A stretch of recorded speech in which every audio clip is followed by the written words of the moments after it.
Yanga bana wanaenda kuachana kina Frank Yasin, Damaro Kamara. Damaro taarifa yake anaelekea Singida tena. Anarudi Singida, Asinki anarudi kwao pia. Anarudi pia Singida Asinki. Lakini naniliwa wana taarifa ambayo nimeipata mimi wameachana naye tayari. Nani? Bwana Emmanuel Mwanengo. Emmanuel Mwanengo tayari. Bwana Buba Jamed tayari. Shughuli yake imeisha pia. Lasine Kouma tayari. Lile konvoi la mwezi walio dirisha kubwa la usajili lote linangolewa. Kuanzia kwa Celestine Kua wanamvunjia mkataba. Jamaa alikuwa na mkataba wa miaka 2. Mwingine ni yule Mohamed Dumbia Momo naye wanaachana naye. Lakini mwingine ni yule Musa Balakonte naye wanaachana naye. Kwa hiyo ukiangalia ni convoy lote lile la mwanzo wanaliondoa, wanasafisha, alafu wanakuja kusafisha lile la dirisha dogo pia. Ndio hao kina Buba Jammeh, Mwanengo hao, Emmanuel Mwanengo, kina Asinki hao, kina Damaro hao. Asinki alikuwepo dirisha kubwa.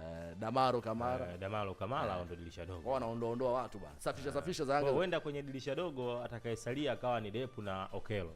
Naweza kukutajia list ya Yanga. Kwa dirisha dogo atakayesalia ni Depu na Okelo. Na Okelo huenda kabaki hao. So huenda. Iko hivyo. Wao utaki sasa ya huenda. Sasa hata wewe kwa jicho lako. Kwa sababu wale upande wa kule umesikia wako tayari kumpokea Depu kama mchezaji wa mkopo. Sasa mkopo vipi katika maliza mkataba? Manake ni kwamba wanataka kumsajili, si ndio? Ndio hapo wanapambana sokoni. Wale wanaangalia kama Depu je amepenyeziwa huko Rupia upande wa pili mzigo mrefu, alafu akiangalia mzigo wa kule hautoshi.